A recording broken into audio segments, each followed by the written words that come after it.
I'm Christy. And I'm Gladys. And we are Primas. Welcome. Today we're going to take a little, what is the word? A little blast from the past and talk about our previous careers. Yes. Mm-hmm. Yes. Because Teacher Appreciation Week is coming up. A week is not enough. It's not. And yes, we'll get into that. But yeah, we just want to kind of give an episode for the teachers. We see you. We were you. Yeah.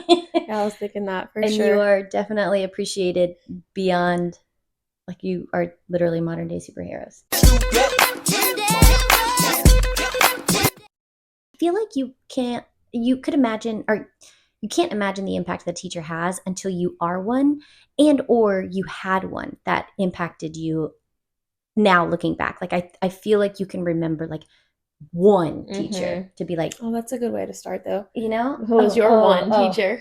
Okay. My one teacher was definitely the reason why I wanted to become a teacher was Miss Dempsey. She was my first grade teacher. Loved her, and I always thought that's why I gravitated towards wanting to be with the younger kids. And then I did that, and I didn't like that. But my second teacher was Mr. Lane. Oh, yes. Yeah. Loved. Yeah. Mine was Mrs. Bartrip, and she was my second grade teacher. And she was she was so caring and nurturing, just the gentlest soul. And I always would go back every summer and visit her while she was there. Yeah. And she went to my quinceañera. Yeah. And she went to your quinceañera? Yeah. I invited her. And then when we were in high school, that's a lot of years after second grade to go to your quinceañera and stay in touch. That's amazing. Yeah. Okay, and then going along those lines, I feel like as those teachers, choosing the subject like that you wanted to teach, because I always knew like I liked math and I gravitated to math, but I also, those two teachers did not teach the subject that I went into. You know what I mean? So I thought that was, like, I feel like I could vividly remember memories from those teachers and thinking like, I don't know, I just like lessons that we would actually learn in those teachers' classrooms. And then it was fun. Yeah. I don't know. I think what I remember the most is like she put so much attention to detail. I mean, she would write us handwritten cards on our birthdays to every student, and she always made it a point to write some kind of nice note, all the time. And I was a talker, like really bad in school, in like grade school. First grade, I was in the back facing the wall. But as soon as I talked, I was finished with all my work, and that's, I don't know if you probably don't remember, but that's the year I ended up going to my mom's school, where my mom was a secretary. Oh no. Because you get in trouble? Well, because they figured out that I was too smart. No, but that's why, because I wasn't challenged enough. Oh shit. And so in my mom's school, they had like first and second grade classes in one classroom, so we were kind of learning like the same curriculum. Oh my goodness. Yeah, and then in second grade, I went back to McMullen, I had no idea. That's when Miss Bartrip, she understood me. She said, "Come here." Yeah, and I think, I think that's where I never wanted to be a teacher. Yeah. I was like, I don't have patience. There's just no way. That was not in the cards for me in my head. Okay, so now let's go into, let's say, so that, yes, I agree, you did not want to be a teacher, but all of the things that you said about Miss Bartrip, do you feel like your teaching style when you were a teacher kind of like, you remembered Definitely. Some of those things and then you would implement those as a teacher? Yes. Yeah, for sure. I had a soft spot for the trouble kids, or the kids that all the other teachers had problems with. I tried to, one, get in their shoes and figure out the why. Why are they acting this way? And a lot of times, because I taught math as well, is because they were just so behind that they didn't understand what was happening. So instead of like, acting like I need help, let me just act out, you know? Yeah. And so I think, because not that I was a problem kid, but she understood what I needed. And I tried subconsciously, because I didn't realize it until kind of now, that connection. And yeah. Yeah. Pretty cool. I feel like teachers, they don't, well, at least I hope that they see the impact. I feel like those kids that you end up teaching, like they're with you for 8 hours. So you are their like stability Yeah. almost. We spend more time with them than their own parents. Right. At the end of the day. Right. Scary. Yeah. Scary Yeah. to think about. And I think a big thing was with the generation of teachers age wise. Yes. So, Yeah, whenever either when we were growing up and for sure before we were growing up, it was just you respected adults, point blank, period. Yep. And yes, ma'am, no, ma'am, and it is what it is. And I didn't have that mentality as a teacher. I went in with I have to give respect in order to earn respect, right. Because they're little humans at the end of the day. Mm-hmm. They're still kids or not kids. They're still a human being, and if you're ugly to them, they're gonna remember that immediately, and you're done. Yeah, they're bridges burned, signs you'll delivered. Yep. And you just can't do that, and you can't be it's this way because I'm the adult and that's it. Mm-hmm. Certain things, yes, but for the most part, especially if you're a teacher, you have to build that rapport with the students, because super important. If not, then they're not going to respect you, and they're not going to want to learn from you. They're not going to want to hear anything you have to say, and they're going to make your lives miserable because there's more of them than there is of you. I guess since we're going with the theme of Teacher Appreciation Week, I think this is a kind of a hot topic though, because on TikTok at least, there's always these videos or there's been a few videos of some teachers talking about the gifts that they receive, and then everybody's like, oh, y'all are so ungrateful, blah, blah, blah. But I think aside from that, of course, any gift that is being given, I always appreciated. Absolutely. Whatever. Absolutely. Are there things that may be a little bit more beneficial? So we both taught middle school. So I always liked like the cards, the handwritten cards. I still have some of all those of them that my kids gave me. I have all of them. I loved my kids. Yeah. And so I still have a lot of those. Even this bracelet that one of my little chicken nuggets, I used to call them, gave me. And it was so sweet. Just like the thought that they would go somewhere and think of you and be like, she might like this, and bring it. What do you think? You can never go wrong with a gift card. Agreed. And I'm even talking about a $5 Chick-fil-A, $5 whatever. Yeah. Yeah. On those days that you forget your lunch or you're in I stopped, being an actual physical classroom teacher, 5 years ago? I just ran out of gift cards. Oh. Because I wouldn't use them all the time, and I would kind of put them away, and then I just find a purse and I would look it up, and I had Chick-fil-A and I had a whole bunch of Starbucks. Yeah, a whole bunch of Starbucks. Yeah. And not everybody drinks coffee. I was a big coffee drinker, but at the end of the day, you could get some food from Starbucks too if it's, Very true. Yep. So I feel like gift cards, number one. Always. Doesn't have to be a lot of $5 literally will go so far. What other things? I mean, I feel like a candle, A candle always is good. Candy. I feel like my kids would always ask me like what candies I liked, or they would always see me eating candy. yeah. Candy in a little, like a chip bag and some water, or like a chip bag. And there's some that will like to get all the teachers everything, which is hard in middle school because your kid has 7 teachers. Yeah. But I'm thinking just in my head, maybe a little water bottle with a liquid IV pouch, because you can buy one of those pouches and distribute it amongst the teachers. Yep. And something easy, a little chip bag, because they all come in bulk sizes. Chips and a little just goes a long way. I feel like just it validates them. Hey, we see you and thank you. We appreciate you. Yeah, it's not the fact that they expect something or that we expected something, but like you say, it's literally just letting us know thanks. Yeah.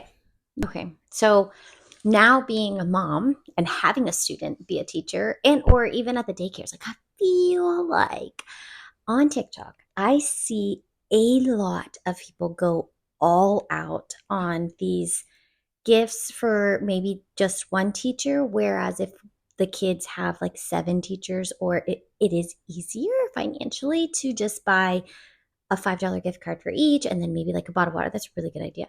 But for Jaden's daycare teachers, he's got 2 in his class, so automatically, and then I have to get ones for the people in the front desk ladies, because they say hi to you every day and they know your name. But I feel like always a go-to is how Tia Madrina, she makes the candies or the pasteles. So something like sweet like that for each of them, because she makes the little cheesecake bite or any little like a sweet treat. And it was quick, like it could go in an apple. She makes them really, really cute. So those for the front desk ladies, and then for his actual teachers, a gift card. And then, but they will send out lists of like, these are the teachers' favorites. Even on the website in John's school, they have, these are the teachers' favorites. No, then they'll specify like no scented lotions. No, because I mean, that was always a go-to too, was always lotions. Hand sanitizer is always my go-to, little small. And this is where my mic goes out. Sorry again, Primas. We're still figuring it out. Enjoy. Ones. Because I buy those in like bulk tip for those specific reasons. But yeah, I feel like, and then also too, in the classroom, getting the feedback from teachers as now a parent and being a teacher and knowing that those kids, like the most active ones, were always my favorite too. And I just gravitated towards the one that needed the extra loving or the extra attention. And I feel like that's my kid. That's my kid. Now being in the classroom, he just is so active. Like he literally today, they golfed this morning. And then he was outside the minute he got home, still golfing. And then he came inside and he wouldn't stop moving around on the couch. And then went outside, jumped on the trampoline, and just went back outside. And now he's finally like, he just never runs out of energy. But notice the whole time he's not sitting down. So I feel like that's so hard to ask for the little. So I couldn't even imagine a teacher having 26, 28, 30 kids sitting. I mean, even in Jaden's class. And they're just not meant for that. You know, And I had a few. There's one that comes to mind. He just graduated this last year. I saw him at a graduation party, and he was like just ants in his pants. Like he just. And so what did I do? His desk was in the back of the room. You could stand up and do your work, and he would literally. You accommodated for him. Yeah, he would literally, and he didn't have anything at that time, but he would literally be standing at his desk just like this. Yes. And writing, but I let him do that, and he, in return, did what he had to do. I feel like there's just some that like things like that. I remember specifically a teacher in 6th grade that she would sit at her desk. She would not move from her desk. And did you have her, Miss Catrone? No, you were in GT classes. I was in the red hall. She would sit at her desk and she would like turn the page, and then just like look up from her desk at us, and everybody was silent. So imagine like going from that class to then being able to actually be in your class and be up and about, and goodness. It just you have to do what you can to engage the students. And then I did find myself, especially with the more advanced kids, they're so needy because they want you to check. Yes. Yeah. Is this right? Is this right? Is this right? Every step of the way. It's like a gold star. And check. So I would always be walking around, but then I realized the closer I am to them, once the lesson's over and all that good stuff, once I'm near them and they're doing independent practice, the hands would not. So I would have to like force myself to go sit down so that they could. Or sometimes I'd be like, okay, I need 10, or y'all need 10 minutes. Don't ask me a question, ask your friend. I was not cheating, right? There was even a point where I had gotten so just like answering the same question, because it was math. Open-ended questions. No multiple choice. I got rid of multiple choice, and I would put an answer bank on that's a good idea. The whiteboard. And I would say, if you're not getting this answer, you're wrong. That's a great idea. Well, why don't we do that? Like ideas that you did, because I feel like you had a lot of really good lessons, or just like implementing those lessons. And I feel like we taught the same way, and that we were always up and down, just like super in the room, versus just behind. No, I think that one year, and I really focused on the process of learning. I don't care about the answer. Exactly. That's I think that's the beauty of math. And that's definitely, because I taught my first year. I was ESL teacher Mm-hmm. because that's what had opened up mid year, and I tried my best to make that as fun as I could, but it was a lot harder in my head because math is just applicable to real life. I mean, a lot of things are, Yeah. but Yeah. um, yeah, no, it was all about the process. I care about, do you know how to arrive at the answer? I don't. Right. I'll give you the answer. Okay. Exactly. Sometimes I was like, this is number one, this is number two, but I need to see how you got there Exactly. Yeah. because now they're not just focused on the end goal; they Yep. focus on the process, and Yep. that's important. Yep. I think one really cool lesson that in this, or not lesson, but um, it was like a type of lesson, but let's say instead of just like a worksheet to get them to work Mm-hmm. together, I would put four word problems and then one like box in the middle. So they each had to work a problem, it'd be in groups of four. They each had to work a problem and then they had to add their total answers and then that's the number I Oh, would that's a check. great So then I idea. would walk around and I would just look at that middle number. So if they were wrong, they had to figure out why they were Oh, that's wrong. such a good idea. Yeah, they were. So they would check each other's work. I Oh no, love no, no! that. Like this is where I you know. love that. I love the conversations that they would then have, Mm-hmm. Mm-hmm. and then of course if they couldn't figure it out at that point, then I'm like, okay, here's where I you feel you know like that made my heart happy, like hearing them talk it so through with happy. each other. And then that means like they're actually learning it because they're able to explain it to each other and Mm-hmm. then apply it. Yeah, 1000% that's loved it. like everything they tell you to do, and it's just so easy. And you can literally do it with anything. And we used it and we would make little like worksheets for every unit Yeah. because Yeah. it's just you're able to do that. Yeah. And I would sometimes do in different colors, like because I would have that you can have them work 8 to 12 questions, together, Mm-hmm. and Mm-hmm. I would print each set on different colors. So on my page, I knew like if their paper is pink, the answer in the middle should be that make my Yeah. life easier Yeah. instead of like Yeah. them all Yeah. being the same color. Yeah. Goodness, I don't even remember.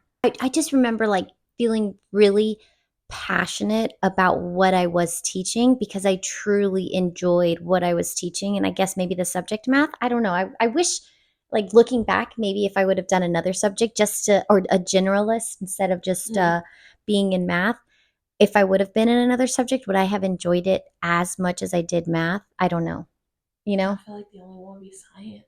Oh, I hated science. Yeah, but I think eighth grade is the when they get into more math and science. Not Mm. like life science is Oh, seventh grade. okay, okay, Hate okay. biology, hated. Same. Chemistry, physics, loved because it was math. Yeah, yeah, And in sixth grade and eighth grade is when they have more math in their yeah, sciences. yeah. You know what's crazy about math teachers is you never get to use a TV. No, Like yeah. history, We're you gonna can watch use a one year. TV. I did one time. They didn't care. It was like the end of the year, but I don't remember what. Oh, I've had them watch that movie about calculus with the guy. What is it Really called? smart guy? No, it was the dad, Selena's dad, the guy that played Oh, Selena's dad Abraham. in the movie. Okay. It's an old movie, but it's like about this high school in California. Why can I not think of the name? Oh no. And they're really struggling, like they're low Is he income the principal? kids. No, No, he's a no, no, he's a teacher. teacher. Mr. Escalante was his name. Aw. Yeah, and but the whole point was like he taught these kids. He was like, I want to teach calculus. They're like, you're a joke. Like these kids can't do calculus. And so he had the same group from ninth grade all the way up. And when they took the AP exam, they like all passed with like flying colors. And then like the state or whoever is in I charge of feel that. like I've seen this Oh movie. my god, why can't stand in no Stand by Me? no stand and delivers the other one. Oh, Stand and Deliver. There's Lean on Me. That one's a really, really good Yeah, teacher yeah. movie. Um, Maybe stand and I'll have to it definitely was Yeah. Stand and Deliver. So I did show that one, but it was at the end of the year, and I was like, "Well, it's about math," and the kids loved it. At first, they're like, "What is that math?" yes. We went all the way around through our experiences, and then back again.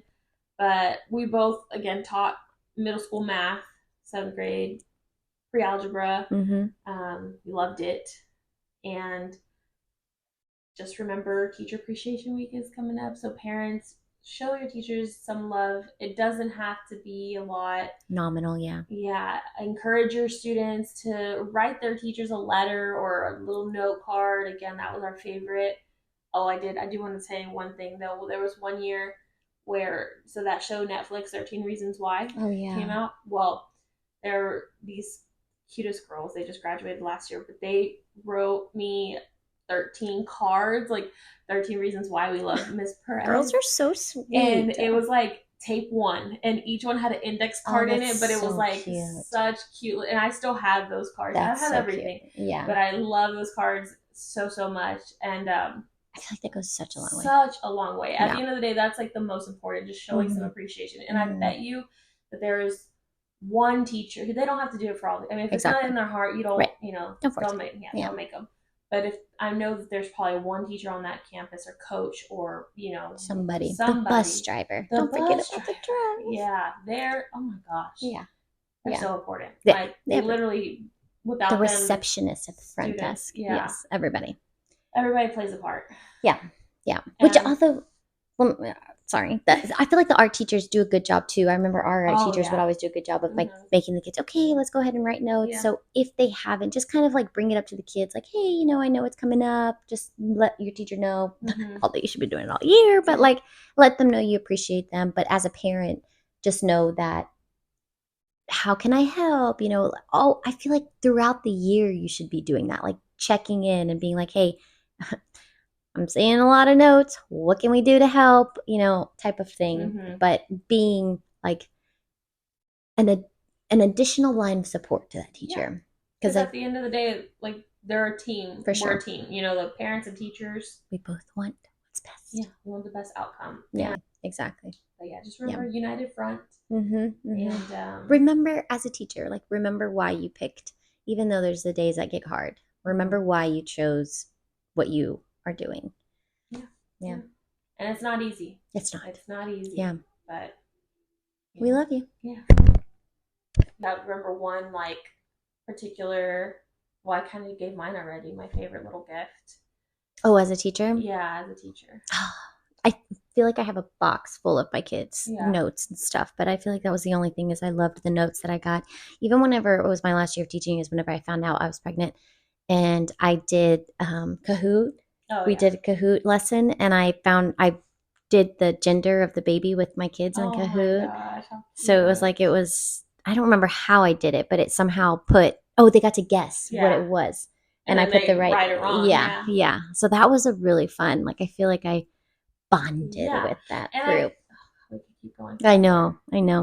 I love those kids. Yeah. And they know that, like, there's a line, right? But about what you share with them, but at the end of the day, like, there's a way to share part of you so that they get to know you as a human, not as a teacher. Yeah.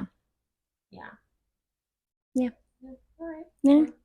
Teachers, hope y'all have, the end is almost here. It's almost summer. Oh, it is almost the countdown. I know right now is the crazy part, especially for the tested teachers. Yeah. Because that's coming up. So sending y'all lots of love, lots of good vibes. Just almost there. Yeah.